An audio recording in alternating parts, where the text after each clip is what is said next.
Então, entrevista com o Manuel Messias para o projeto Marcos da Memória, em 25 de maio de 2011, Recife. Participa da entrevista Fábio Porfírio e Pedro Dantas, quarta sessão. Então, Manuel, dando continuidade, estava falando sobre a sua saída do Rio e embarque para a Europa, retomada aí.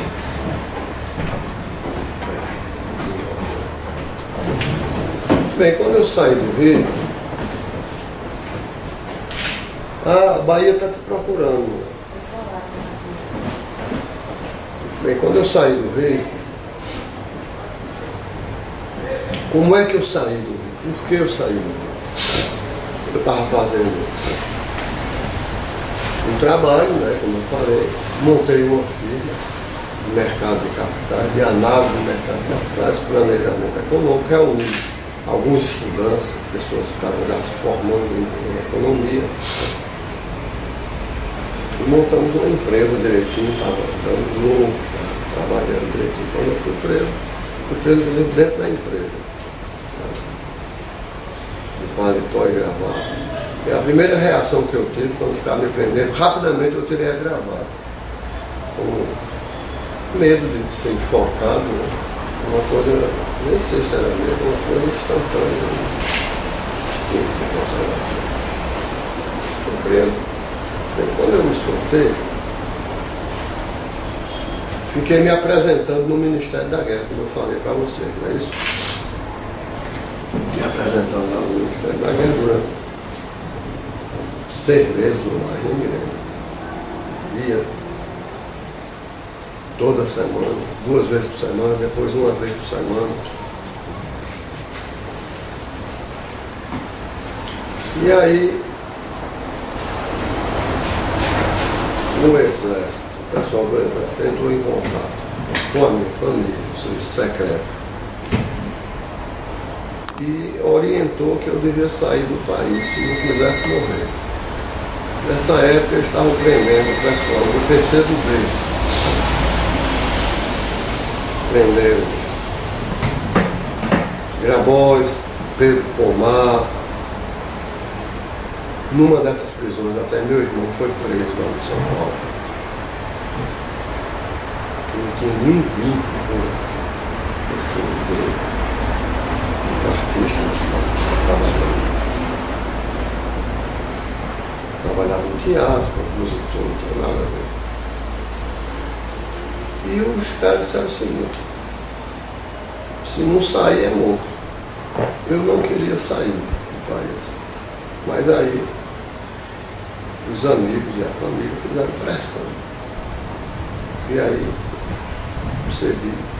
Fui legalmente, fui para o Rio Grande do Sul de ônibus,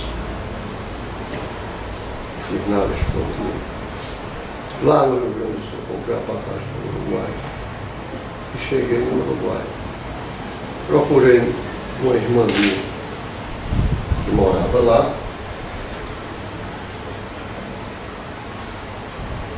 Maria, ela era casada com Petros Markovski, um cara que era trotskista e que atuou aqui em Pernambuco. Ele passou quase 5 anos preso aqui. E atua em que período? Naquele período das ligas? 64, das ligas. Ele era um grupo trotskista que atuava. Isso é uma coisa interessante, vocês têm que procurar. Qual é o nome dele? Petros Markovski, ele é russo, descendente, Uruguai, descendente de russo. Morreu. Mas minha irmã está viva, está em São Paulo, está em Ribeirão Preto. Posso entrar em contato com ela. E aqui tem um cara que é muito amigo de Pedro Markovski, que era trotskista na época. Ele lutou com ele. E é Joca. Jocas e Filhinhos. Vocês têm que procurar os Jocas e Filhinhos. Vou dar o telefone dele. Ele não se nega, não. Esteve preso comigo. Viajou para a Suécia, para muitos lugares. Então eu cheguei na casa da minha irmã lá. Quando eu cheguei lá, caiu o governo democrático que tinha. Uma sucessão de ditaduras na democrática.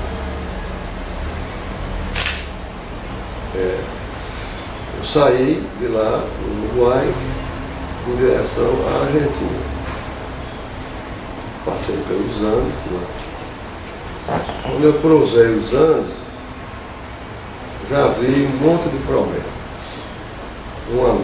Uma briga da Argentina com o Chile, ali nos Andes, né? O quartel do exército, se não me engano, o chileno tinha sido bombardeado, tinha sido incendiado. Bem, mas aí eu passei na Argentina só algumas horas. Já havia mudado o governo na Argentina, já era uma ditadura também. E nós brasileiros éramos perseguidos, muito perseguidos, muito observados. Eu me lembro que no ônibus que eu ia para a Argentina, para Buenos Aires, tinha uma barreira militar. E entrou um oficial do exército com uma pistola Colt 45.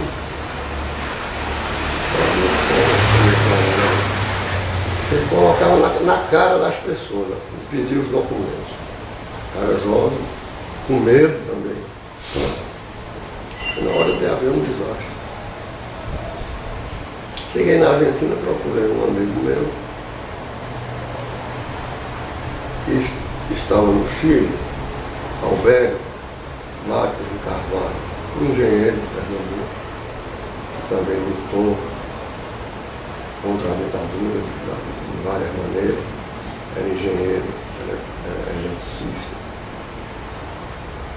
muito conhecedor do código Morse. Então, encontrei com ele e ele já tinha vindo do Chile. Ele já passou a situação no Chile não é boa. Eu vim para a Argentina e daqui eu vou para a Europa. Existiam uns 5 mil brasileiros exilados, perseguidos, que se mudavam de um país para outro, procurando soluções, né? Desde que tivesse condições de viajar, de ser acolhido em algum lugar. Então, nesse caso, eu encontrei com ele, o Alberto, ele me orientou, me deu os endereços, aí eu fui para o Chile, fui de ônibus também. Cheguei lá, me hospedei na casa de Cristóvão, Sérgio Buarque, o irmão de Cristóvão Buarque. Sérgio e Cristina Buarque, que hoje Cristina é secretária de Pernambuco, da condição da mulher e tal. Fiquei lá.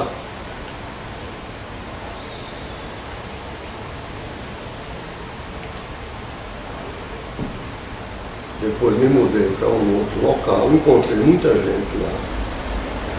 Encontrei Ulrich Hoffmann, que é um cara que trabalhava no órgão de planejamento do governo de Salvador Allende, engenheiro que foi da SUDEM. Encontrei por lá Baltar, que trabalhava na Flaxo.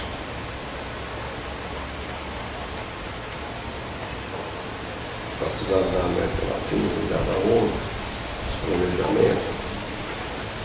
Também Fernando Henrique, tive com ele rapidamente. Tive com o Sérgio também rapidamente. Gabeira, muita gente no Chile, muitos brasileiros no Chile. Isso ainda é governo Allende. Governo Allende. Havia muitos brasileiros exilados no Chile. Havia liberdade. Eu fui com uma companheira que eu estava, Solange Bastos, filha do Coronel Melo Baixo, que é aqui de Panelas, foi aviador da presidência da República, João Goulart. Tem até vários livros dele escritos sobre isso. Eu pretendo mostrar a vocês depois. Ele teve recente aqui, foi na fundação Joaquim Nabuco e lançou o livro dele. Um livro bem simples. Ele conta a história da vida dele, a história da militância política dele. Então, no Chile, eu voltei a estudar. Tenho uma faculdade lá para voltar a fazer meu curso de economia, que eu estava fazendo em Pernambuco, no Rio. E fui trabalhar, organizar, ver o que era possível fazer. E participar da vida política do Chile. Os brasileiros haviam organizado um instituto.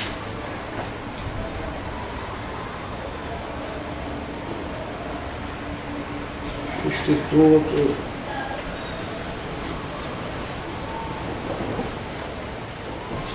de Estudos Sociais do Brasil e tal. Eu esqueço bem o nome. Esqueci do nome do instituto. Esse instituto tinha uma sede, tinha organização, tinha verba para produzir trabalhos e publicava um boletim mensal. Eu até escrevi sobre a economia, analisando a economia. Quando eu cheguei lá no Chile, Serra tinha viajado em um período e acho que Gabeira também tinha ido para a Europa. Eu sei que até me convidaram para ficar trabalhando no Instituto.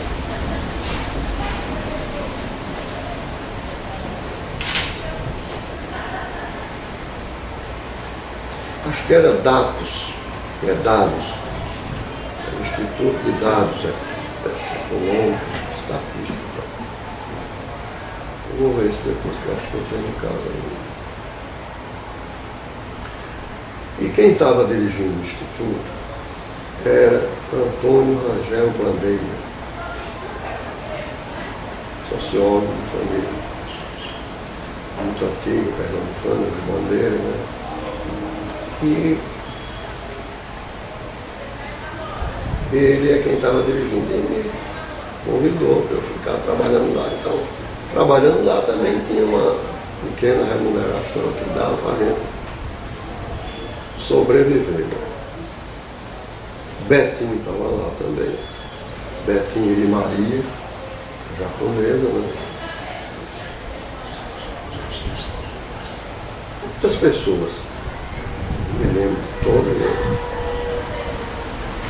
Almino Afonso, foi até conferencista lá no debate.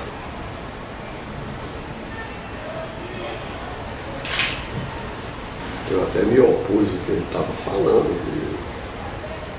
porque na realidade ele estava descrevendo uma situação que ocorreu e tal, mas não analisava os erros.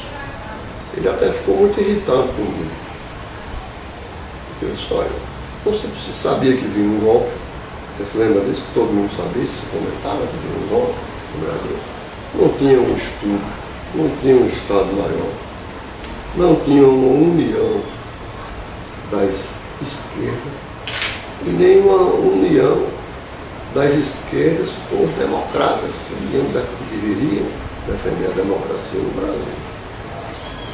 Caiu de mão beijada, pura ilusão de que ele não tinha condições de haver golpe. Quando os golpes estavam se sucedendo em toda a América Latina.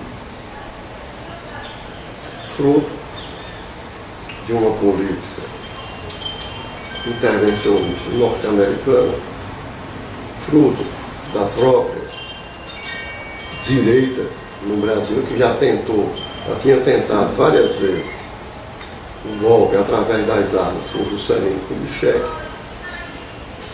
com a não posse de João Goulart, e tentaram eleitoralmente, através do IBAD, o Instituto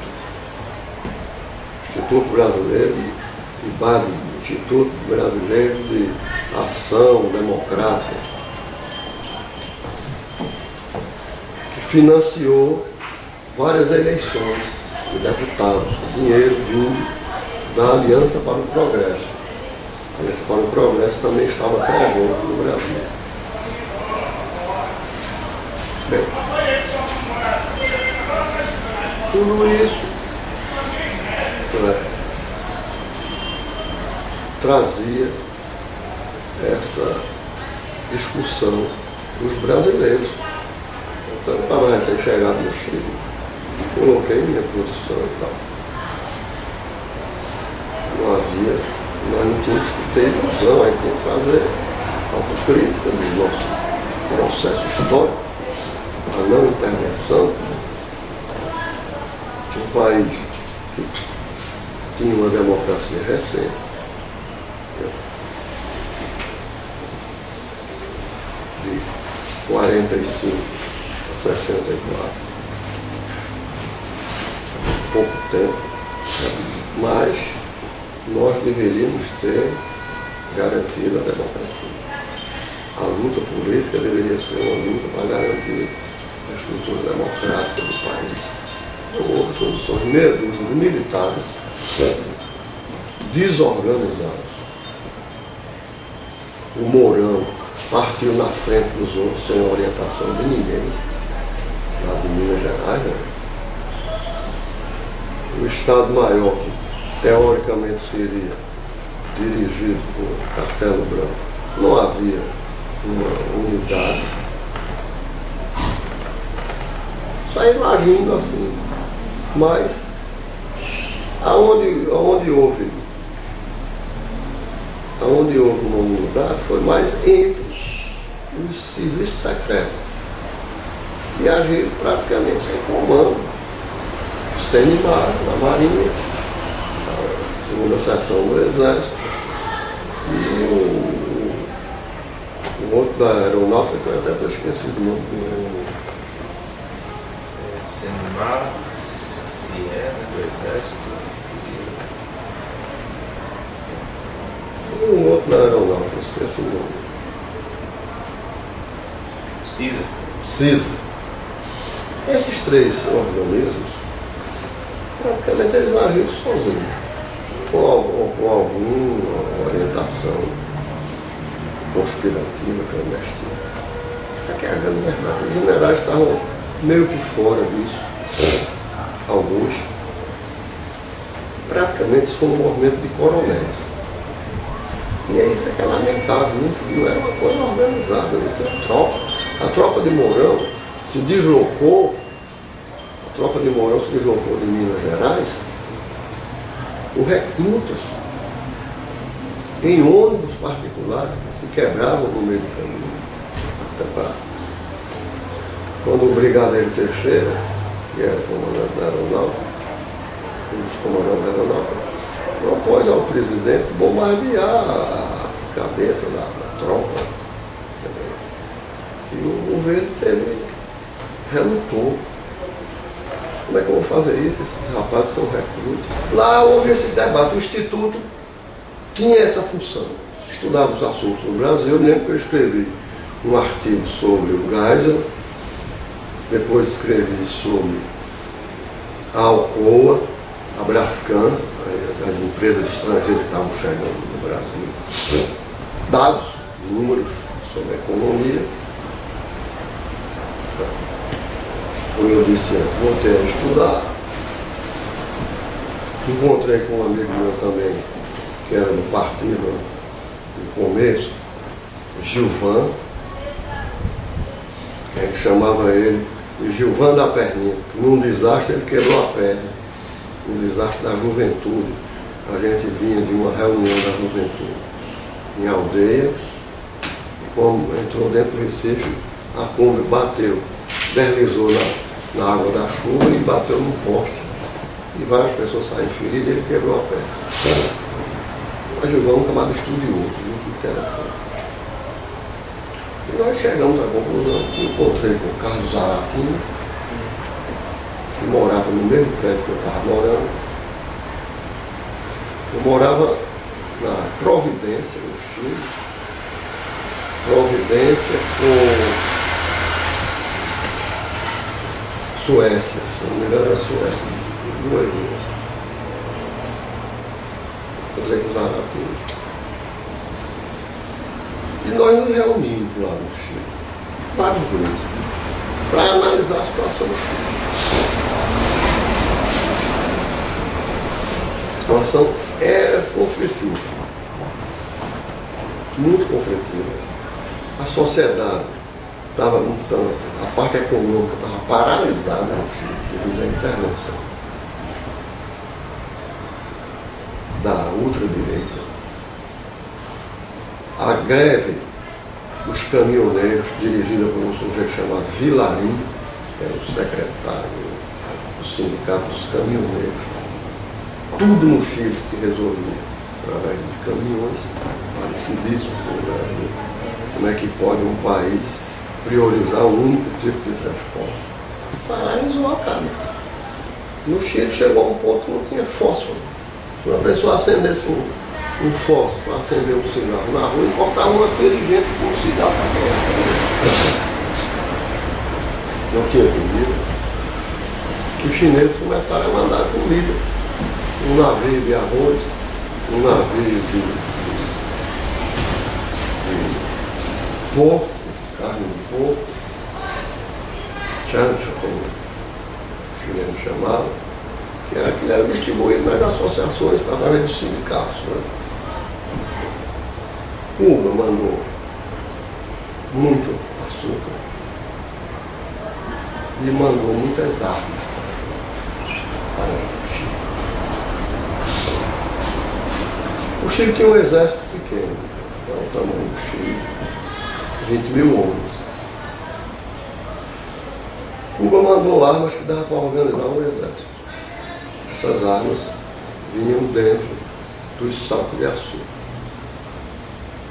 E foram organizadas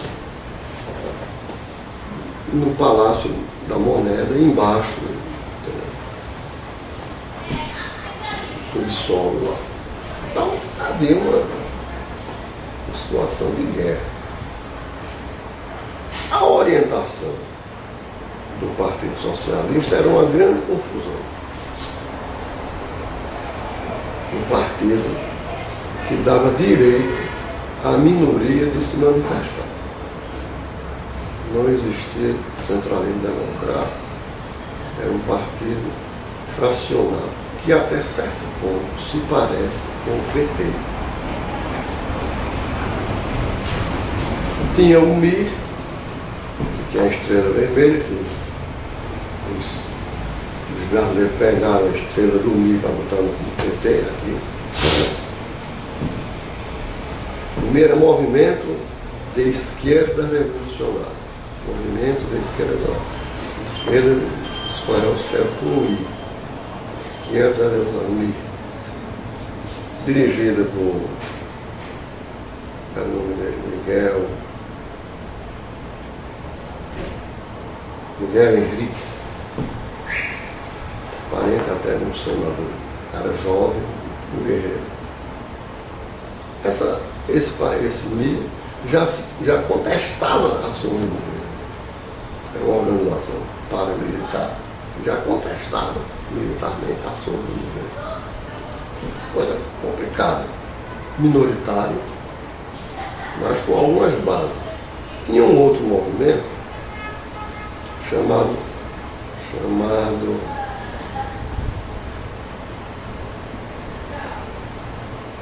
MAS, se não me engano era MAP. MAP.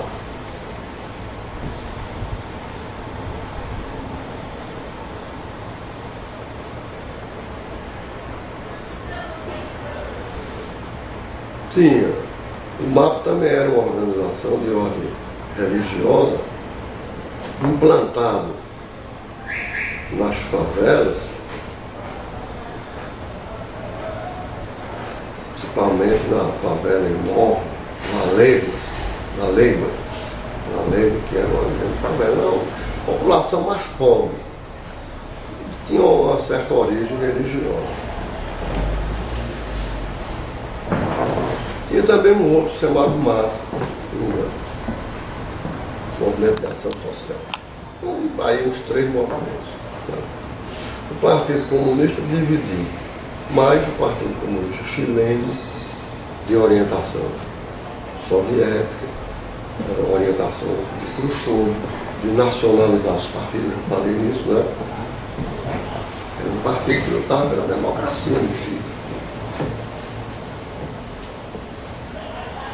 E o Partido Socialista, muito grande, tão grande quanto o Partido Comunista, de massas, 2 partidos de massa, mas os socialistas estavam divididos nessa confusão toda.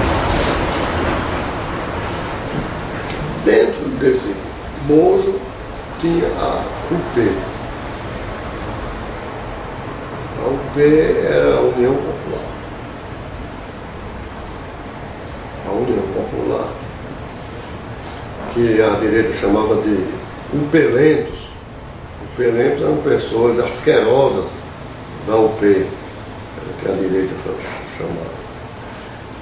Aí participava do Partido Socialista, algumas pessoas do Partido Cristão também eram muito fortes, a DC. E esse movimento de esquerda. Então, em cima do golpe, já havendo manifestações paramilitares nas ruas, confronto já com, às vezes, com setores da direita, havia confronto entre direita e esquerda armado na rua. Armas tinha para se fazer uma intervenção, mas Salvador ainda era muito legalista, não queria isso. Ele, no fundo, ele tinha saído das teses do Partido Socialista, andou para o lado do Partido Comunista. Então, em cima do golpe, e todo mundo falando, discutindo a guerra civil,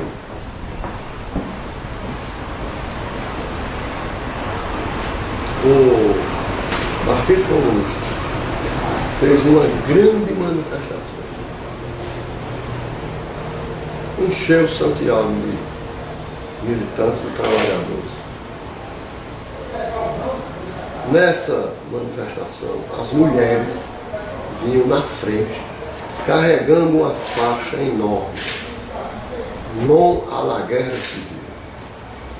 Então, isso foi um balde d'água fria àqueles que pensavam em reagir ao golpe.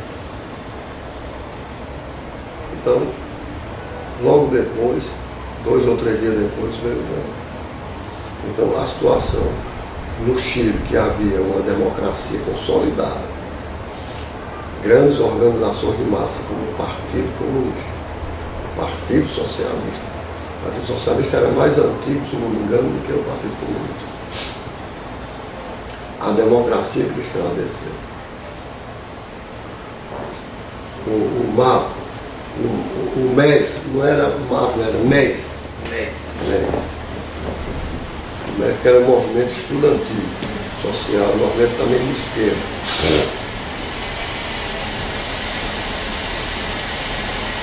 Então, todos esses movimentos, despreparados, cometeram os mesmos erros do Brasil. Eu tenho a impressão que o que houve na América Latina, tudo igual ao Brasil. Havia uma desmobilização. Ninguém queria lutar, nem enfrentar uma luta armada. Isso é uma característica impressionante. Porque caiu o Uruguai, caiu a Argentina, caiu o Chile. Mas os brasileiros no Chile já faziam autocrítica do movimento das esquerdas, da atuação das esquerdas? Faziam. Já havia esse movimento? Já havia um pouco, havia. O Salvador Allende conversou, numa época, com o Arraes, sobre o golpe, conversou com o João Goulart, conversou com os ministros do governo, para analisar, mas não se libertaram do problema, não se prepararam. Eu tenho a impressão que a mudança operada pelo 22º Congresso da União Soviética e pelos partidos comunistas, seus aliados, não lutavam mais pelo socialismo, não lutavam mais dentro da luta de classe, não lutavam mais pelo internacionalismo, entendeu? Era uma luta mais democrática e nacional em cada país. Essa transição, isso é uma análise minha, né? Estou falando das memórias e do que eu compreendi. Essa transição desorganizou as forças que podiam se opor às ditaduras na América Latina. E aí resultado é que golpes em cima de golpes. E com facilidade. Com grande facilidade. Bem, quando estourou o golpe de manhã cedo,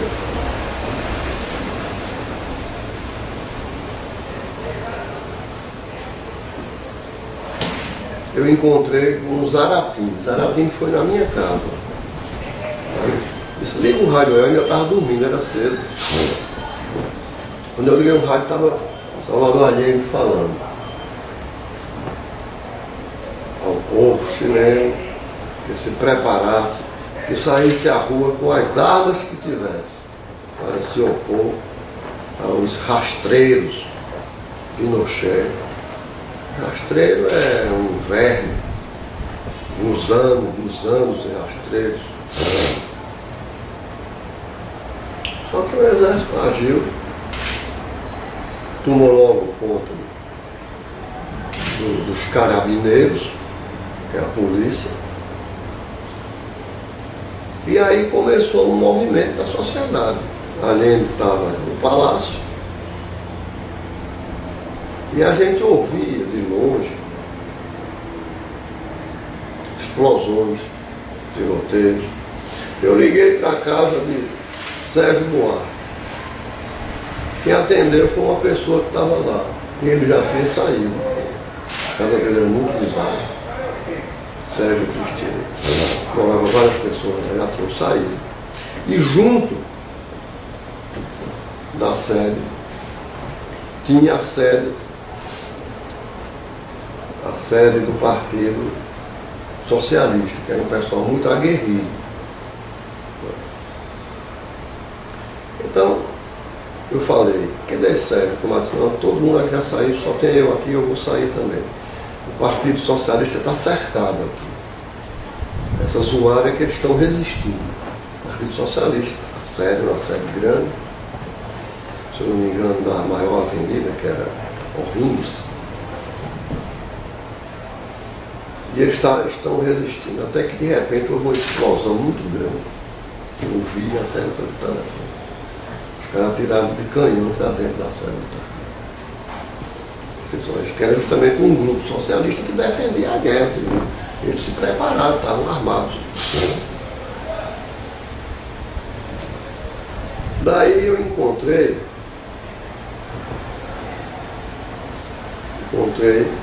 com o Rangel Bandeira. Nós fomos até o quartel do TAPME, quartel de tanques, cavalaria moto mecanizada. Tivemos um contato com os militares. Nós fomos para lá para ajudar a resistir contra o golpe. Até que veio um militar, se identificou como sendo uma pessoa de esquerda, e só vocês podem sair, porque o pessoal da esquerda aqui no quartel está todo preso. Tem muitos presos aqui. E eles estão se preparando para sair para o centro da cidade. Como nós nos reunimos, que é que nós vamos fazer? Tivemos que voltar.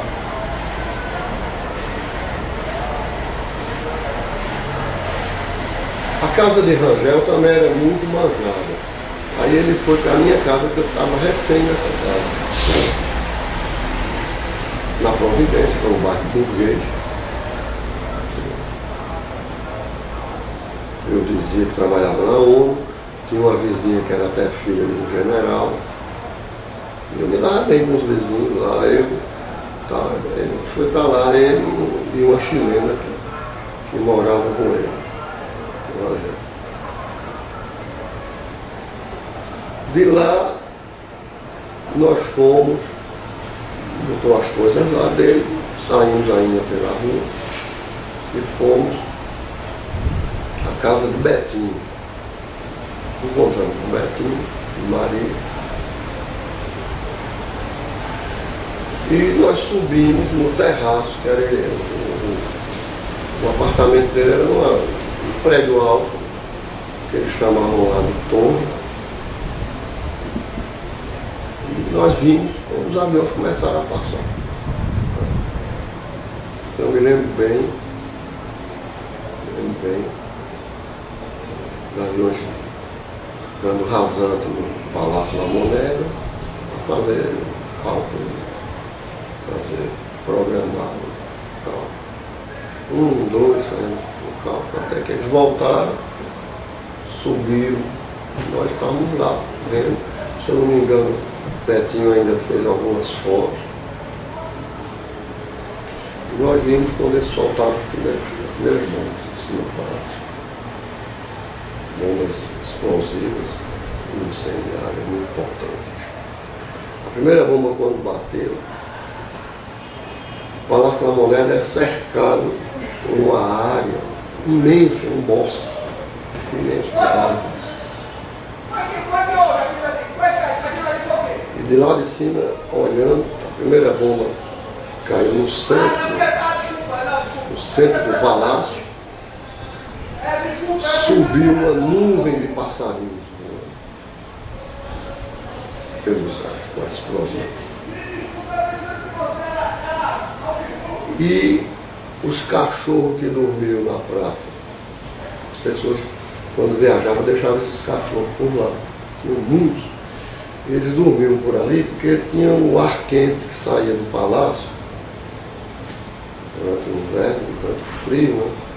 Eles dormiam por ali, os cachorros também, tudo com essas coisas para observar. Aí começa o tiroteio, os tanques já estão chegando para cercar o palácio. Vem outro avião, faz outro bombardeio. Parece que eles bombardearam 3 vezes. E eu tinha que fazer.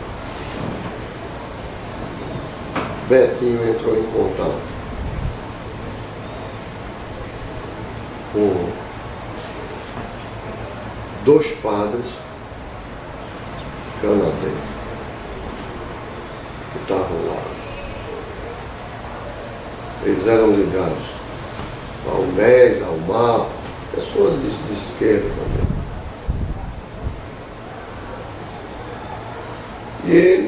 E aí os estrangeiros, foi dado ordem de recolher pelo rádio. O meu chefe falou pelo rádio, a situação estava sob controle. O distribuído de vez, quando eles invadiram o palácio, houve tiroteio porque era um horário que a guarda palaciana estava sendo trocada, então ela estava dupla. Eles resistiram. Pessoas corretas resistiram. Alguns que se renderam foram colocados na rua, no chão, deitados. Alguns tantos passaram por cima de pessoas. Uma coisa horrível que houve no chão. Fuzilamento por todo tipo e muitas prisões. E levando as pessoas para o campo de futebol, o Estádio Nacional. história que eles difundiam que Salvador Allende tinha se suicidado. Por sinal, o cadáver dele foi ontem exumado, né? Porque não há, isso é uma tática de guerra psicológica, de tentar desmoralizar o adversário, né, o inimigo. O Allende lutou, inclusive com um fuzil Kalashnikov, que ele estava com ele, essa arma russa que Cuba tinha mandado. E até na bandoleira estava escrito uma homenagem ao presidente Salvador Allende. Ele foi morto aí, todos os outros ministros. Quem estava no palácio, poucos escaparam, pouquíssimos. Já por uma ação, talvez até da polícia, os carabineiros puxaram para lá, para cá. Bem, então nós resolvemos, nos reunimos, não tem o que fazer. E aí a perseguição é grande. Começaram a prender os estrangeiros, muitos estrangeiros. No Uruguai, na Argentina, e no Brasil, no Uruguai, na Bolívia. Da Bolívia tinha um general lá exilado no Chile. Esqueço o nome dele, eu estive inclusive com ele. E o reitor da Universidade de Oruro, eles tinham um comitê bem organizado. Queriam ouvir a gente e tal. Depois eu não me lembro o nome do general, uma pessoa excelente. Apareceu já na televisão o general Prats, algemado, que era o homem da esquerda que tinha condições de enfrentar o líder militar. Pinochet era maluco, não tinha acordo com ele.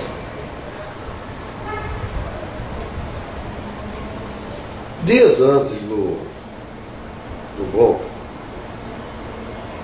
um jornalista fez uma entrevista com o Pinochet, que por antiguidade foi nomeado Salvador Allende, cumprindo um puro legalismo, não tinha que ter lutado. Pinochet era da outra direita.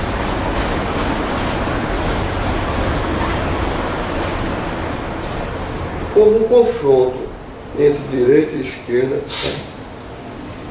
em Santiago. Tiroteio, confusão, morreu gente e tal. E um jornalista perguntou ao Pinochet se ele não ia intervir nesses acontecimentos. Ele disse, não, nós não somos polícia. Nós só vamos intervir com uma tropa segura e consistente. Nós vamos matar. Nós vamos intervir para destruir essa confusão. Uma declaração dessa, o cara devia ser destituído imediatamente do poder. O exército só sai para resolver, para matar. É o que eles fizeram. Então nós nos reunimos à noite. No próprio dia do golpe. No próprio dia do golpe, já à noite, ninguém podia sair. No outro dia de manhã, ninguém podia sair só depois de 8 horas. Deu para eu sair, que eu não era muito visado, recém-chegado no Chile. Fiz umas compras e tal. Depois, Rangel saiu e nós tivemos contato com esses 2 padres do Canadá. E ele, numa ação corajosa, nos levou para a embaixada do Canadá. 15 pessoas.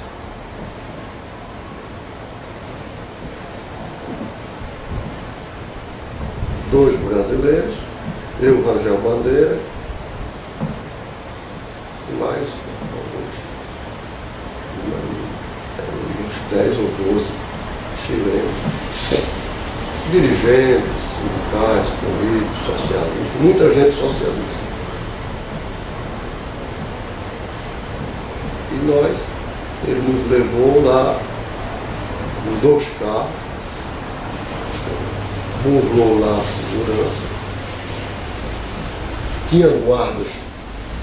O Pinochet mandou cercar as embaixadas, não respeitava ninguém. Mas aí, como os padres eram canadenses, já tinham entrado no contato que eles iam chegar lá. O navio aí nós entramos, quase na mar. Quando os guardas se deram conta que os carros estavam cheios de gente, os guardas, os carabineiros, polícia, estavam tomando conta das embaixadas. Se deram conta, nós já estávamos dentro. Né? E aí começa uma luta lá dentro para a gente ser aceito como exilado do Canadá. O embaixador, nós estivemos com ele, formamos uma comissão, 2 chilenos e tal, eu e Rangel, pedimos uma audiência, vamos lá falar com ele. Mr. Ross. Esse camarada era adido comercial da Embaixada do Canadá no Brasil em 64. Tudo indica, depois nós vimos nos documentos americanos e tal, canadenses, que ele participou do golpe no Brasil. Ele ficou relutante, mas nós temos uma prensa violenta nele. Nós já informamos ao Brasil, aos brasileiros que estão nos Estados Unidos, no Canadá, na França, no Comitê de Anistia. Nós estamos aqui e responsabilizamos o senhor pela nossa vida. Aí teve medo. Teve medo e tal. Mas nós ficamos aí. Ficamos aí durante uns 15 dias, com dificuldade também para se alimentar, porque havia uma escassez de produtos no Chile. E a embaixada era pequena. Eu fiz amizade com a embaixatriz, uma pessoa, uma pintora, tinha um monte de cachorro lá. Um dia deu um tremor de terra violento, que os chilenos, para nós, né, brasileiros, para eles chamam de temblorcito, tremor pequenininho.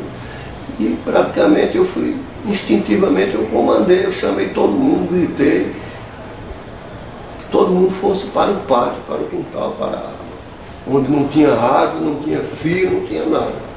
Correu todo mundo, inclusive a mulher do embaixador de camisola. Embaixador, não sei como, eu dei uns gritos assim, comandei, foi todo mundo para lá. A gente via as árvores tremendo assim. Até que passou, não houve grandes consequências. Então, lá no prédio não houve nada. Esses prédios modernos já estavam sendo planejados para isso. Só os prédios mais antigos e tal. Passou rápido. Então o embaixador entrou em contato com o governo canadense. O governo canadense estava dependendo, era um governo de coalizão. Ele dependia de um novo partido social-democrata, que era o antigo Partido Socialista. Nessa coalizão, o ministro de imigração, que tratava da questão de exilados, que o Canadá havia, por sorte nossa, havia assinado a Carta de Exílio de 1960 e pouco. Então, o pessoal do Canadá, quando chegou as notícias lá, televisão, a televisão entrou lá na embaixada, fizeram, a gente queria ir para lá e tal. Bem, foi uns 15 dias, o Mr. Ross aceitou, meia contra-gosto, mas era a ordem do governo, e do ministro, que era um cara da esquerda, o ministro, esqueço o nome dele, o ministro da imigração, que tratava do problema dos estrangeiros. Então nós fomos aceitos no Canadá. Aí o embaixador enviou a lista para o governo militar. Como o Canadá e o próprio Ross eram pessoas de direito, depois de uns 15 dias, ou mais, não me lembro bem, os militares cederam e nós fomos expulsos do Chile. Eu tenho esse documento, vou mostrar para vocês, como personas não gratas. Então, eu falei, na hora de sair, eu chamei o Ross e disse: o senhor vai nos levar até o aeroporto. Caso contrário, eu vou informar agora sobre. Fiz uma ameaça a ele, essa aqui é a verdade. Essa aqui é a verdade. Que ele falava até português, ótimo.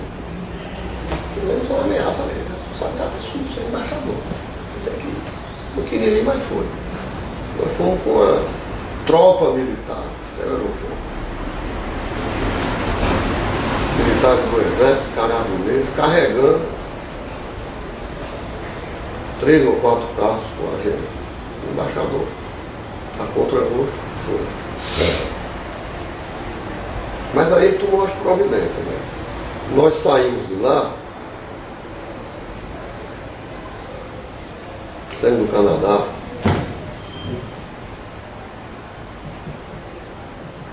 nós saímos do Chile para o Canadá, pela costa do Pacífico, outra rota. Passa na Argentina, depois no Peru, e vai, é uma rota totalmente diferente, vai para o Canadá. Demorada, né? Aí nós fomos. Quando chegou na Argentina, e eu disse a ele, nos países que nós vamos parar, tem que ter um representante do governo canadense. Insisti com ele, eu já. Quando nós chegamos na Argentina, que também era um país cheio de militares, golpe, mesma coisa, apareceu uma pessoa, um rapaz, um senhor lá, baixinho, na escada do avião.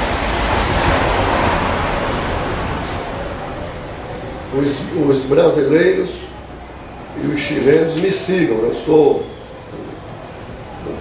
cônsul, eu sou um cônsul do Canadá, aqui em Buenos Aires. Sou a autoridade que vim dar cobertura a vocês. Quando ele disse isso, nós estávamos descendo a escada, houve uma explosão dentro do aeroporto. Um caralho. Explosão violenta. E apagou-se toda a cidade, toda a área do aeroporto. Apagou. Que isso era muito usado, essa tática, para poder matar as pessoas. E ele foi um homem, eu esqueço o nome dele, corajoso, ele ficou com a gente. Todo o tempo, junto, não abandonou a gente, ficou do lado, deu segurança, até 2 horas depois voltou a eletricidade, voltou a luz, e nós pudemos nos embarcar esperar um pouco o avião abastecer e tal, não sei o que. Tá. Voltamos, ele nos levou de volta ao avião. E de lá nós embarcamos em direção ao Peru. No Peru, nessa época, não estava havendo grandes problemas. Então, foi calmo lá, passamos poucas horas. E lá voamos direto num voo longo, demorado, para o Canadá. Chegamos no Canadá, eu não estou bem lembrado, mas parece que é à noite. Quando nós chegamos, estava uma grande manifestação no aeroporto. Do Partido Socialista, do Partido Socialista, que agora é o novo Partido Democrático, né? Dos sindicatos, centrais sindicais, que manifestavam solidariedade aos chilenos, em faixas. Um grande movimento de solidariedade. E lá nós fomos conduzidos para um hotel, onde prestamos entrevistas à televisão canadense, ao jornal do Quebec. Nós fomos para o Quebec. Fomos para Montreal, quem chama são os ingleses. Montreal são os de origem francesa. Então nós tivemos todo o apoio do Partido Quebecois, que nessa época era também um partido que estava mais ou menos no poder. Participava do poder. Michel Chartrand era o líder do movimento da Central Sindical do Quebec, um homem com uma grande experiência no movimento sindical internacional, esteve presente no PCB. Nós ficamos lá no Canadá. De lá, no hotel, teve médico, teve tudo. Teve cenas engraçadas, como quando nós chegamos no Canadá, a polícia, a Royal Police canadense, entrevistava cada um de nós. Bem diferente do nosso conhecido, a polícia, bem falado, a polícia federal. Perguntava o que é que você trazia, o que é que você era. Eu estava fazendo várias perguntas.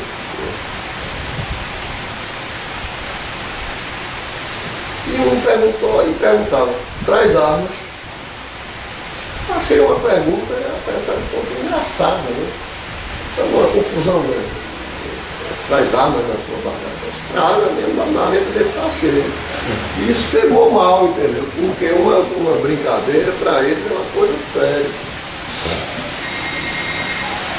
Um país com estrutura democrática totalmente diferente. O Rangel Bandeira, pensando que ia dar cobertura à namorada dele, disse que era casado com ela. Um tempo depois, lá no Canadá, que nós ficamos um ano e tanto no Canadá, ele se separou dela e tal. E aí veio a imigração. Para se separar tem que procurar um local para ela ficar. O senhor não é casado? Não sou casado não. Então, uma mentira vale 6 meses de cadeia no Canadá. Então, já era um problema. Isso que a gente não estava acostumado a viver com um país onde tinha tantas exigências. Né? Então, no Canadá, nós nos organizamos. Todo dia chegava um chileno, tinha um comitê grande de chilenos, de brasileiros. Encontrei lá no Canadá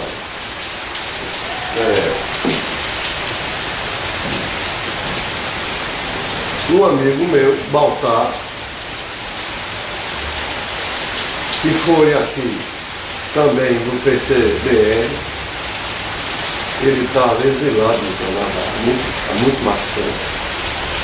Filho do senador Antônio Baltar, e ele me viu pela televisão. Correu no hotel, aquele tumulto todo, deu com a mão assim, né? Quando ele entrava, ficamos lá conversando. No Rio, no mesmo dia, renunciou pela televisão. E fiquei no Canadá, apoiado pelo pessoal do Partido Quebecois e pelos padres, pelo pessoal de esquerda. Morrisse um padre também que estava no Chile, os padres canadenses que estavam no Chile faltavam para o Canadá. Então, nós organizamos um comitê de ajuda,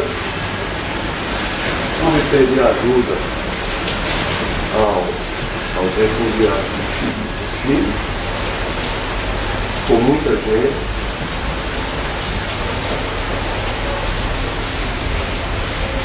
Morrisse Morran, se não me engano, era um padre, um baixinho que era uma ótima pessoa, estava muito bem espanhol.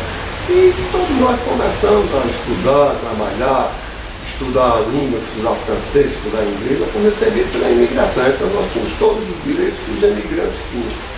Alguns foram trabalhar, tinham vários tipos de trabalho, a sociedade canadense estava passando também por uma crise. E nós ficamos aí, entendeu?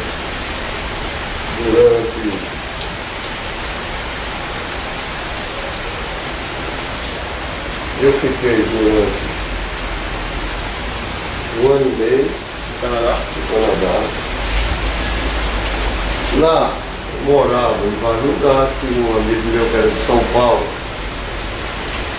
Carlos, que chamava de Cacá.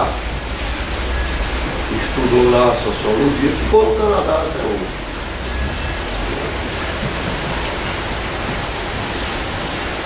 Aí você tinha pouca ligação com o pessoal do partido que militou no Brasil, tá? Esse pessoal estava para a Europa, a gente tem saído. Esse pessoal estava para a Europa. A gente vai retomar isso na Europa. Estavam na Europa, no Canadá tinha pouquíssimas pessoas. Então,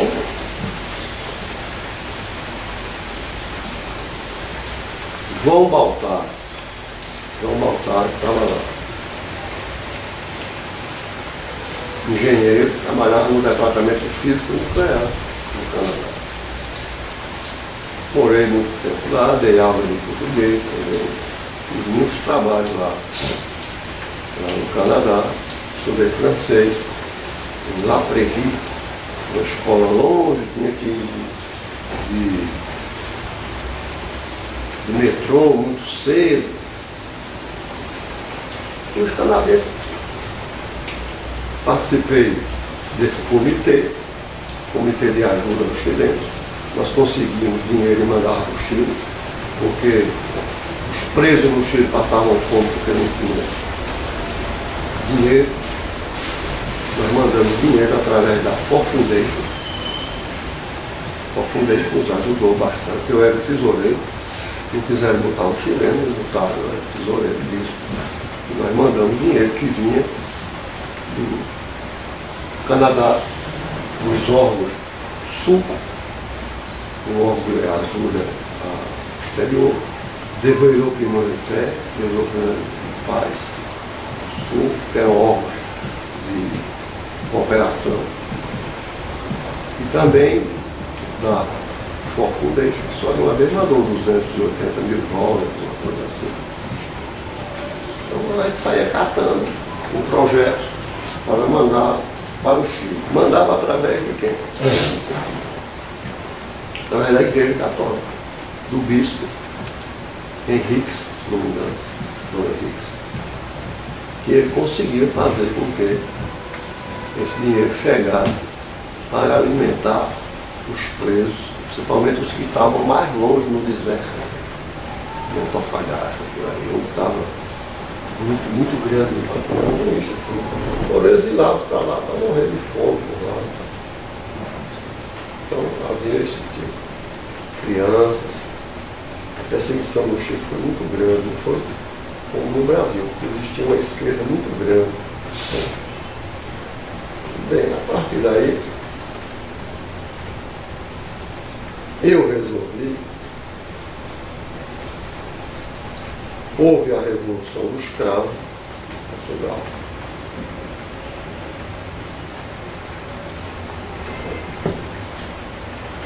E eu resolvi, e tem até uma crônica que um amigo meu fez, Décio Valença, irmão de Alceu, vou mostrar para você.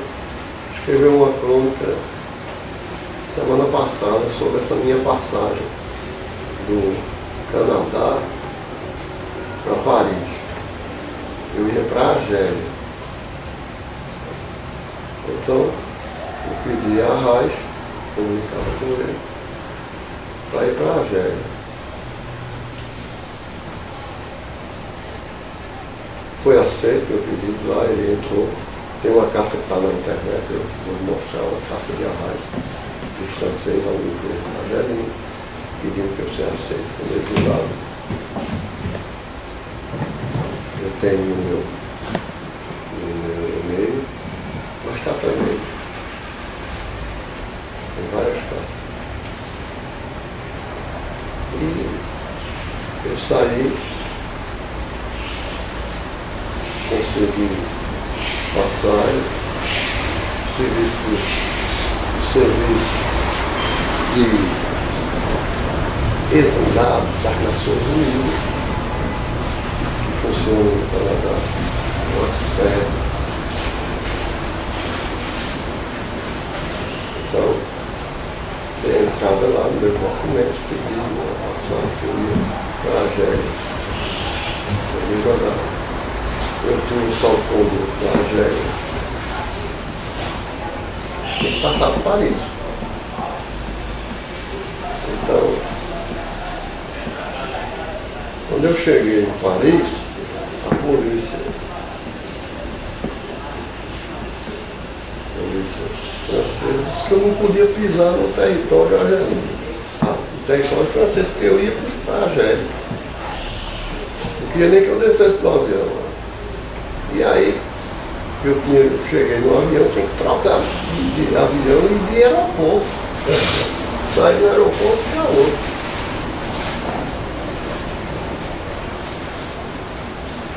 Tinha um amigo meu que já estava lá me esperando no aeroporto. E foi ele quem interveio junto à polícia. Ele estava lá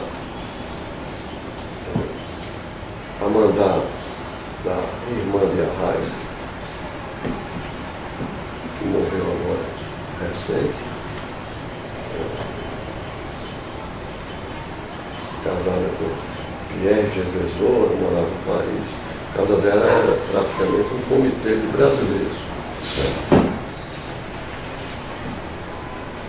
Então ela pediu a Antônio Falcão, Toninho, que fosse ao aeroporto para tentar uma solução lá.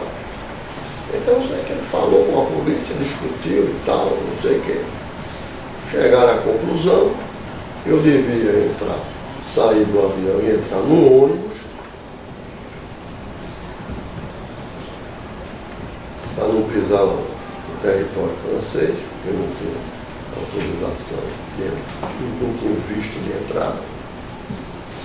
Então isso foi feito, ele foi comigo até o outro aeroporto, se eu não me engano, a gente saiu de Orly para o Charles de Gaulle, um negócio assim, bem lembrando.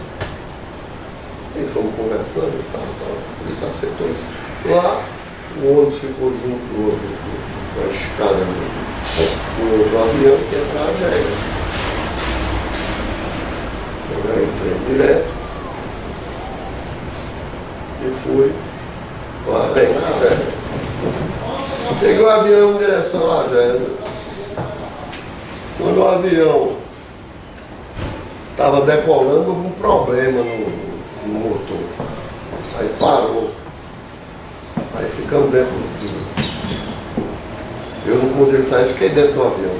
Umas 2 horas até consertar o motor. Consertando muito bom. Por conta disso, chegou de madrugada na festa. Chegou num horário muito ruim.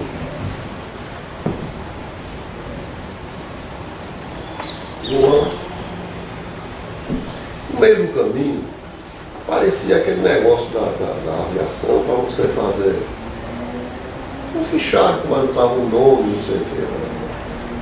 E os argelinos, alguns, pediam para que eu ajudasse. Eu não sabia o que era, porque era um alfabeto francês. Aí eu até falei, vocês não escrevem em árabe mesmo? Não sabia escrever francês. Falava um pouco francês, não sabia. Aí cheguei de madrugada lá. Cheguei lá, não tinha ninguém me esperando. Porque o avião atrasou 2 ou 3 horas por conta desse negócio do motor.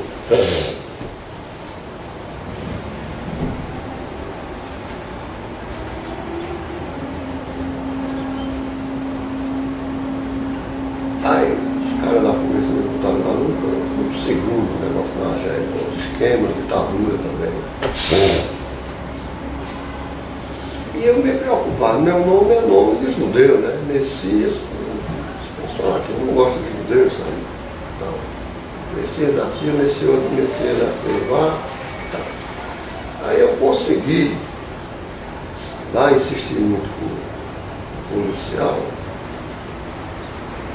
e ele me arrumou uma moeda de eu telefonar com a casa de arraio. Isso era de madrugada. Foi no começo da madrugada, eu me lembro bem. Eu sei que de tanto chamar, atendeu. Aí eu disse, olha, eu estou aqui. Estava aqui no aeroporto e tal. Já tem umas 2 horas que eu estou aqui. O avião atrasou, não sei o que e tal. Eu disse, mas eu estive aí. Esperei muito, o avião atrasou muito, não sabiam nem dar a hora certa, essas coisas do mundo africano, árabe. Vim pra cá, mas daqui a pouco eu chego aí.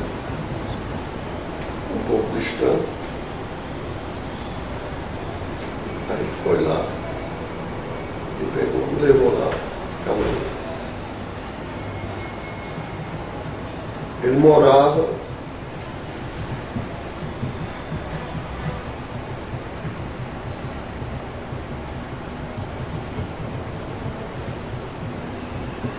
antes ele morava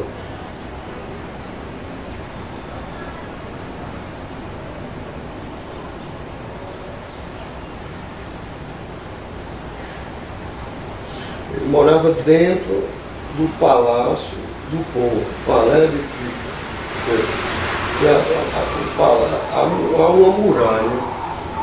O Palácio é uma muralha imensa. Então, é o Palácio do Governo. Tem uma embaixada que é do Brasil, está dentro desse negócio. E tinha lá um prédio que ele estava. Então, isso foi uma grande deferência do governo. Deixa eu botar ele para morar lá. Depois ele mudou-se para uma torre, uns prédios redondos, assim, em outro lugar lá.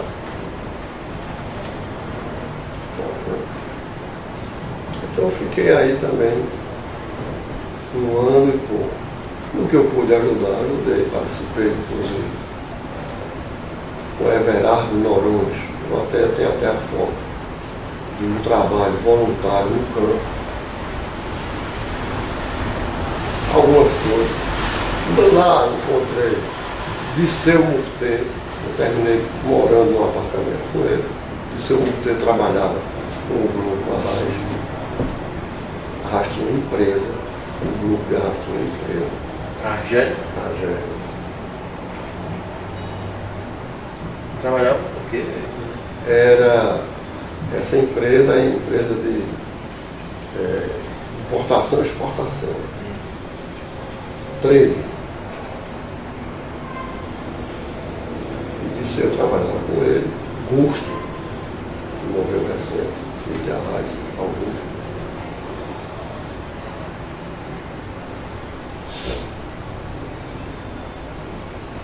Maurílio Ferreira Lima morava também nesse mesmo prédio, trabalhava no Ministério do Planejamento,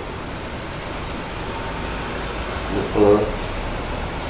E Ana, a mulher de Maurílio, trabalhava no departamento de arquitetura.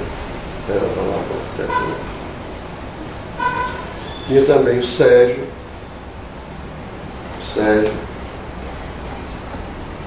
que é arquiteto.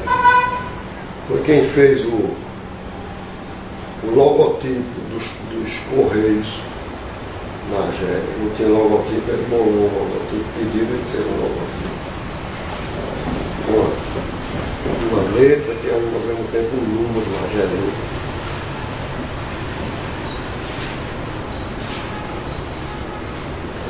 Encontrei lá os filhos de Arraes. Estava lá Nena, que estudava lá, Lula,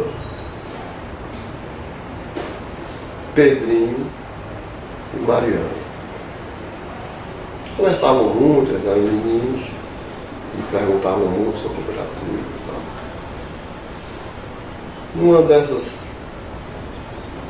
perguntas, Pedro uma vez me perguntou, mas por que Manuel, que no Brasil matam os índios? É muito interessante para criança. Queria saber, porque havia notícias que matavam os índios.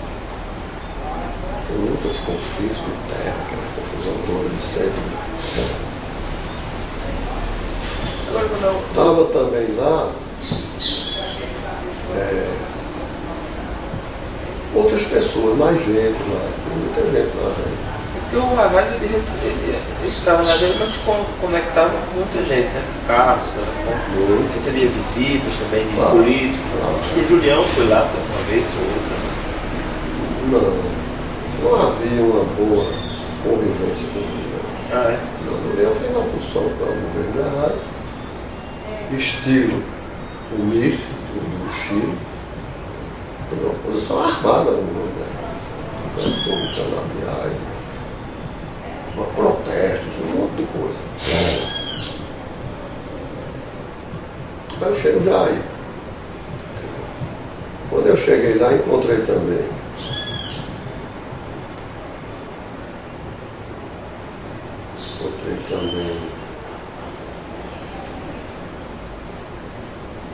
o pai de Vanja,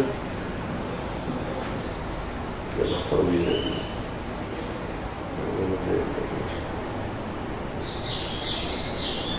O pai de Vanja, depois eu procurei. Que é uma pessoa que estava lá, teve até câncer, terminou morrendo por lá. Uma pessoa muito inteligente. Era o irmão de Maximiano Campos. O irmão do pai de Tom. Qual é o nome dele? Campos. Pessoa muito inteligente e que gostava muito de mim aqui no Brasil, aqui em Pernambuco, durante os anos de 60 anos. E que gostava de conversar sobre teoria, sobre dialética comigo. Foi uma das pessoas que me deu muita força do ponto de vista teórico.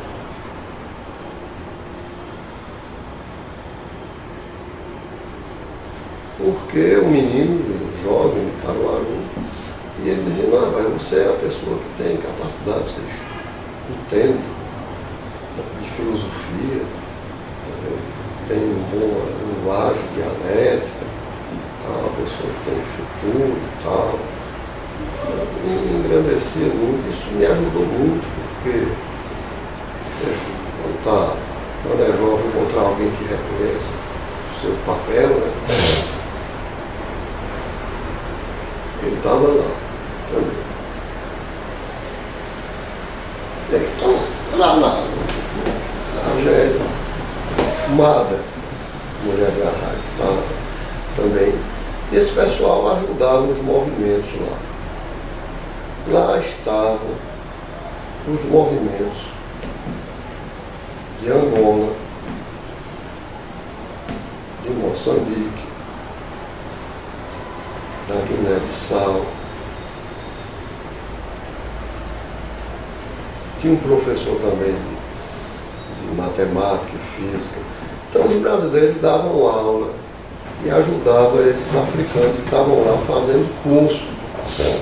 Curso de formação. Por exemplo, existiam angolanos e moçambicanos na escola de polícia. A gente estava formando policiais militares para ir voltar para os seus países de origem. Os brasileiros, nesse período, ajudavam, entravam em contato com eles, davam aulas naquilo que era necessário para o desenvolvimento do trabalho deles. Bem, a RAIS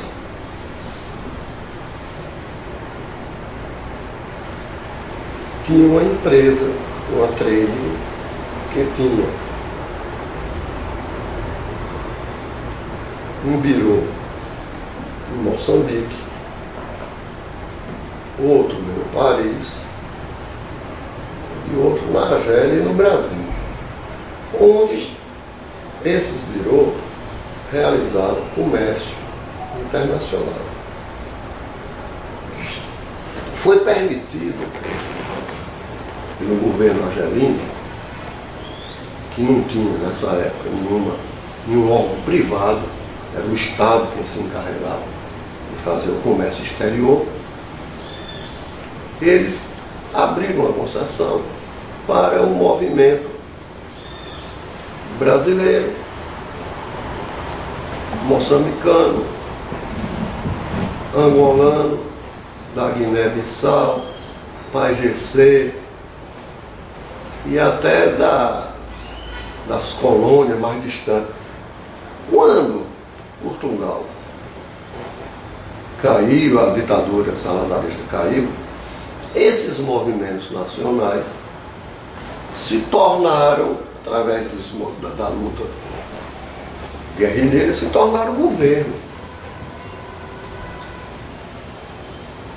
Então eles se desligaram do birô comercial, que ficou só o Brasil.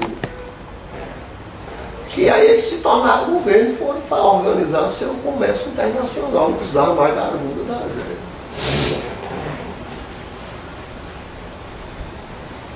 Ficou a RAIS com esse birô dele. O filho dele, Augusto, como é que chamava, morreu recente, né? Ele conhecia o filho, era moço ainda. E Augusto tomava conta do birô em Paris. Tinha outras pessoas que tomavam conta também lá na Argélia. E também no Moçambique e no Brasil.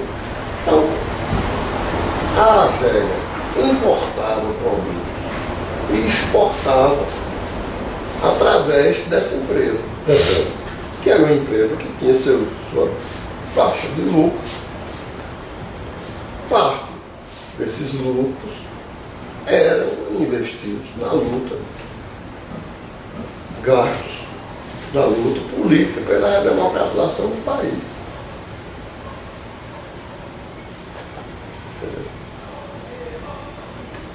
Passagens para pessoas, ajuda financeira para pessoas que estavam exiladas, principalmente de passagem de movimentos, boletim que se fazia um boletim em Paris, publicando. Houve um movimento em Paris de greve de fome, né, nas igrejas, numa igreja, se eu não me engano, também lembrado qual foi, até participei, pela anistia, o movimento de anistia, já era amplo, já tomava conta. E a área era uma personalidade mais importante que estava exilado. Ele e João Goulart. João Goulart esteve lá na Casa de Arras. De vez em quando ele ia a Paris. no apartamento, que tinha 2 filhos que moravam lá. Que era Zé Almino e Zé Almino, tinha Augusto e tinha esse outro que era da televisão, como é o nome dele? Da Globo. O cineasta? Sim, cineasta. Miguel. Depois Nina foi para lá com Lula e com Marcos. Ficava estudando lá. Mesmo porque Marcos participou de uma greve num colégio na Argélia, onde ele estudava. E por isso não pôde mais fazer a matrícula, era um colégio francês. Aí foi para lá, ficou lá em Paris. Lá também ele não conseguiu. Terminou o curso dele lá. Eu já vou encontrar com ele em Lisboa. Ele vai terminar o curso secundário dele em Lisboa. Depois eu falo disso. Então, o pessoal ficava lá. A Raizia passava vários dias lá em Paris.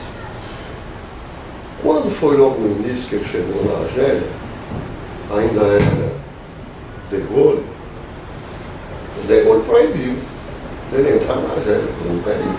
Depois, quando morreu, aquela história toda, mudou. Ele pôde ir, ia sempre, né? Lá ele encontrava com as pessoas que procuravam, né? Paris é um centro. As pessoas iam para Paris e até a Argélia para visitá-lo. Muitas pessoas.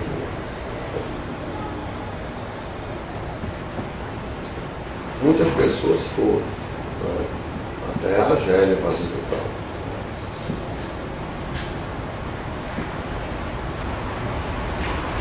Estou tentando lembrar o nome de pessoas.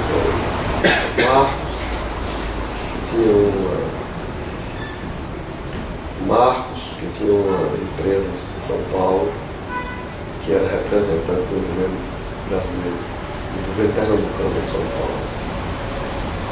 Marcos Pereira, até que editou um livro, um disco sobre a música nordestina. João Guerra, que foi secretário da Fazenda de Arras, foi visitá-lo lá. E muitas pessoas iam visitar ele na Argélia. Mas em Paris era mais fácil. Ô Manuel, e durante esse período, tem algum contato assim com o movimento de anistia no Brasil? Como é que se informava? Tinha como participar, mandar informações, alguma coisa assim? Tinha. Nesse trabalho lá em Paris, já era uma coisa grande, com muitos brasileiros, muita gente. Então tinha uma livraria, que a Arras participou, organizando uma livraria, onde tinha livro latino-americano. Então, foi um empreendimento de vários brasileiros. Nessa livraria tinha um auditório para debates sobre os problemas do Brasil. E nós tínhamos contato com a anistia e com a luta da anistia no Brasil. Tinha um boletim que funcionava como um jornalzinho, que funcionava lá em Paris.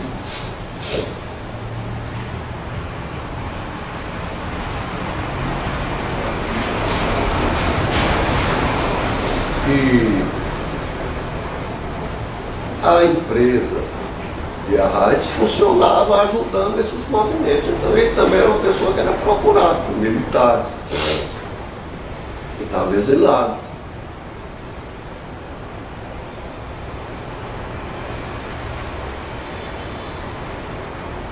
Por políticos. E já com reuniões que já estavam sendo feitas, o MDB já levava pessoas daqui para lá, deputados, para conversar com ele. Uma vez na casa dele houve uma reunião, que eu participei, com o João Amazonas, que era presidente do Partido Comunista, Diógenes Arruda, no 10 reuniões que eu compareci. Ele se deslocava, ia também a Portugal, foi até a Alemanha falar com o Willy Brandt, teve em Moscou, se deputado. O trabalho dele era um trabalho de um exilado que estava em atividade permanente. Muitas atividades não eram propriamente divulgadas, né, porque nós estávamos de qualquer maneira aqui, era uma ditadura, coisas que às vezes os encontros eram clandestinos ou semi-clandestinos.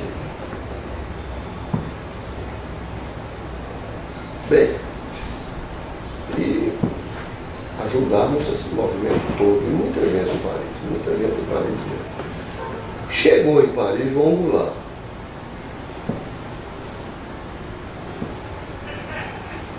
Aí eu fui lá, Maurício me disse, ele estava no hotel, tal. E aí nem queria ir lá. Havia um pouco de ressentimento de ter colocado Castelo Branco, esse pessoal aqui, quando ele era governo. Não deu uma devida atenção, não sei, bem, havia um problema aí. Mas aí eu fui lá e disse, rapaz, conversei com ele, na rádio. Ele é um cara que ouvia muito a rádio. Político falava pouco e ouvia muito mais. Eu disse, vamos lá, tá aí, vai viajar ainda hoje, fechar. Você é uma personalidade, uma pessoa importante na política. Vou visitar o presidente, de qualquer maneira ele é o nosso presidente, cara, que foi eleito. Quando ele foi eleito, a eleição para vice-presidente era separada. Era uma e outra eleição.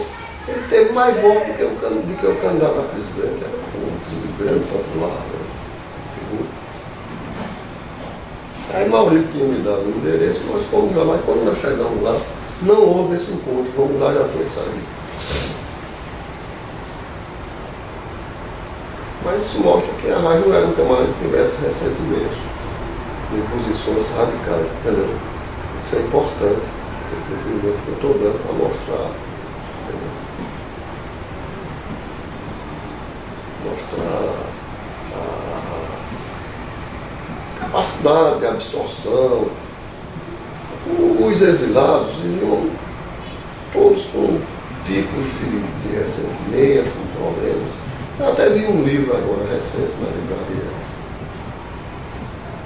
Cultura, O Ressentimento na História. É um livro interessantíssimo. Muito interessante. O ressentimento na história. Então, às vezes o ressentimento estraga as coisas. Aí não era homem de ter de guardar rancor de ninguém.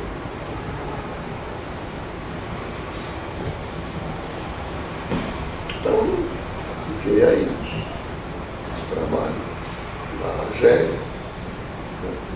Quando fui para Paris, já esses contatos todos, tive várias vezes lá.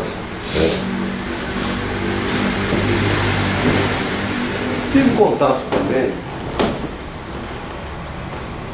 vou tratar de um assunto agora mais delicado, com o pessoal que rompeu com a RAIS. Era do mesmo grupo, do mesmo birô. A gente chama birô em francês, né? Tanto estava na Argélia, mas era o escritório da empresa que reunia os brasileiros. Houve uma cisão. Que era Silvio Luiz. Silvio Luiz foi secretário de obras de Arraial. Naquela época era a maior secretaria que existia. Engenheiro, muito capaz, eu conheci ele aqui no governo de Arraial. Ele era ligado à igreja. ele e o irmão dele,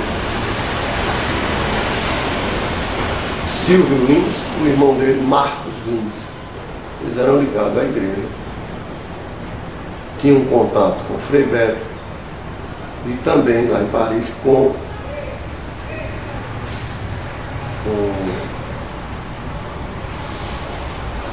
outro padre,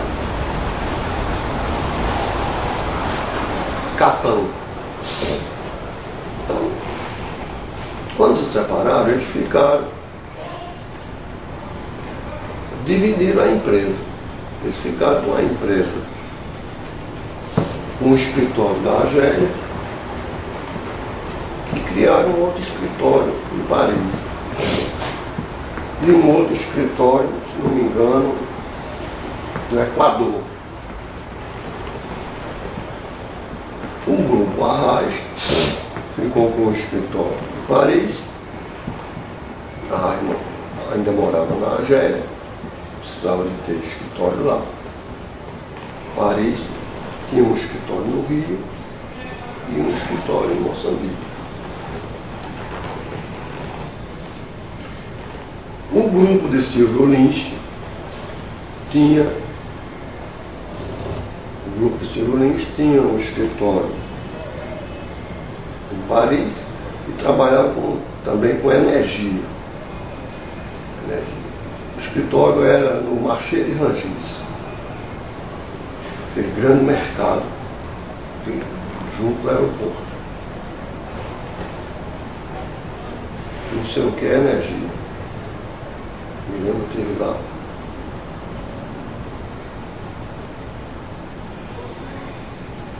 Com ele, né? Bem, eu até esqueci uma coisa aí. Como é que eu saí da Argélia para... Não é? Eu saí da Argélia para Portugal. Essa parte eu vou tratar depois, certo? Você me lembra. Que é onde eu terminei meu curso de economia. Eu estou falando da atividade de Arraiz em Paris. Estando na Argélia, depois eu vim a Paris.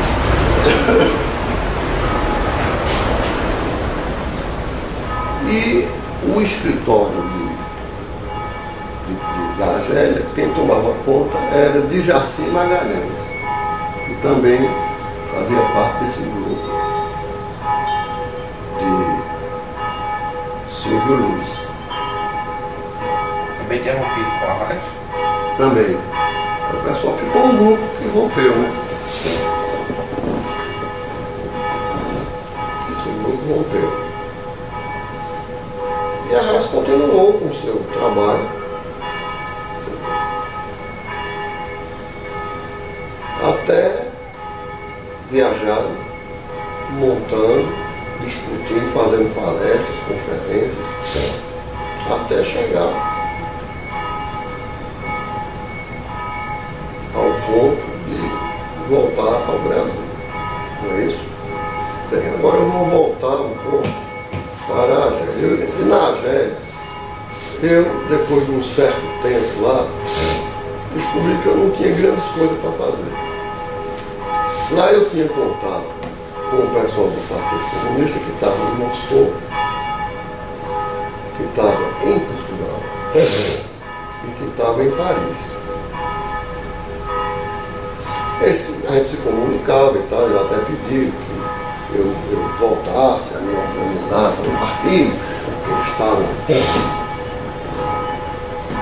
querendo fazer um partido mais novo e tal, mas ainda era um projeto. Eu me dava bem com esse pessoal todo, mas eu estava querendo terminar meu curso de economia. Então, muitos brasileiros estavam em Portugal e eu queria ir para Portugal. Fui para Portugal através do embaixador português, ia muito na casa de Arraiz, o embaixador português na Argélia. Arraiz foi um camarada que foi muito ouvido pelos portugueses. portugueses. Procuravam ele. Ia lá na série, conversava. É um movimento que não deixou cair, o movimento de libertação de Portugal não caiu, evoluiu. Ele tinha contato com o Conselho da Revolução. O homem forte lá, depois que assumiu, teve o Vasco, o general Vasco, que era ligado ao Partido Comunista, chegou a ser presidente lá, interino, mas a pessoa importante na Revolução Portuguesa era o Major Melo Antunes, que era muito amigo de Arraes, que se comunicava muito. Os dois trocavam muitas ideias. Um dia eu estava na casa de Arraes, ele tinha saiu todo mundo, não sei onde ele foi. Alguma atividade. Tocou o telefone, quando eu atendi, era o Melo Antunes. Aí me identifiquei, ele mandou um recado para lá e tal. E eu até disse que gostaria muito, estava tentando viajar para Portugal, para terminar meu curso de economia e tal. Ele disse, você procure aí. Ele era o presidente do Conselho da Revolução. Era o homem que mandava. Procurar aí o embaixador, fulano e tal. Eu já conhecia o embaixador dele no almoço na casa de Arraes. Então procurei o embaixador. Consegui um passaporte português e fui para Portugal. Lá participei de todos aqueles movimentos em Portugal, com os brasileiros. Entrei para a Universidade Técnica de Lisboa, terminei meu curso de economia, fiquei mais ou menos 2 anos em Portugal, terminando o curso, se não me engano, por aí. Fiz muitas amizades com as pessoas de Portugal. De vez em quando encontrava com o Rangel Bandeira, que ia a Portugal. Lá eu encontrei também Mário Soares, que era uma pessoa que visitava a Arraes, depois veio visitar a Arraes aqui quando era governador. Foi o próprio Mário Soares que autorizou, ele era primeiro-ministro, depois foi candidato a presidente e tal. Bem, houve umas mudanças em Portugal, né? Politicamente, mas em suma, muita gente ligada ao Brasil, brasileiros davam aula lá.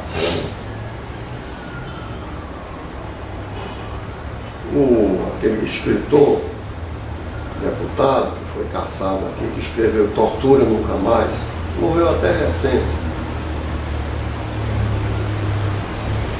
Márcio Moreira Alves, era professor lá.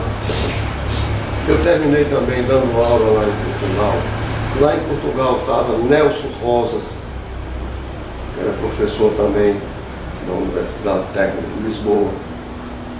A sua mulher, Elivan. Bem, quando eu terminei lá, no meu curso em Portugal, eu fui para Paris. Me inscrevi em Paris para fazer um mestrado lá em Paris.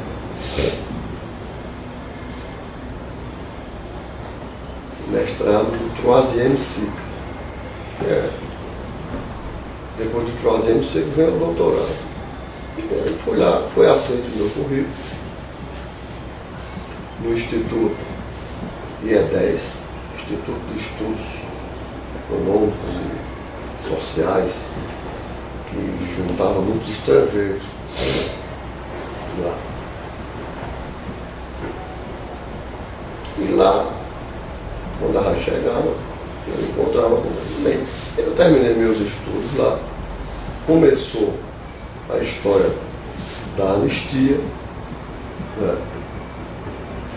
Em Portugal, eu já tinha participado de uma reunião com a Arraes muito grande, e com os parlamentares que foram parlamentares da oposição, do MDB. Acho que ainda não era PMDB, MDB. Nós fomos recebidos na Câmara de Cascais, Câmara de Vereadores de Cascais, que é a mais antiga de lá.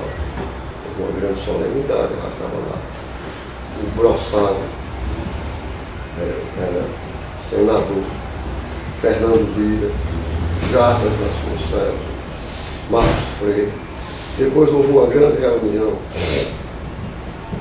num forte de Estoril, onde eu fui até levei Marcos Freire. Portugal havia um grande movimento. Brizola teve um tempo esse lado lá. Eu participei de uma reunião com o Brizola, com a rádio. Uma reunião grande. O Brizola fazia uma série de propostas. A rádio? Eu quero tratar desse assunto depois, separadamente. Com mais calma. Para não ficar uma coisa tumultuada, assim. Entendeu? Tratar desse assunto da reunião da oposição em Lisboa. Certo. No hotel da Rua das Janelas Verdes. Márcio Moreira também participava, Muniz Bandeira participou, muita gente. Onde a gente estudava as possibilidades de voltar ao Brasil para fazer o quê, como se orientar e tal. Aí depois disso, passar essa parte, então é que eu vou voltar para Paris, onde eu me encontro com a rádio lá, já no final, quando ele vai viajar para cá. Estou dando só uma orientação. Então você tem que guardar aí a próxima. Na próxima a gente começa por essa reunião das oposições. Em Lisboa, depois dessas reuniões em Paris, onde eu já estou em Paris. Eu volto primeiro do que a rádio ao Brasil. E depois volto para a França, levando informações para a rádio, daqui, de Pernambuco, do MDB daqui. Decisões que o MDB tomou. Então vamos dar uma encerradinha. Pronto. Acho que fica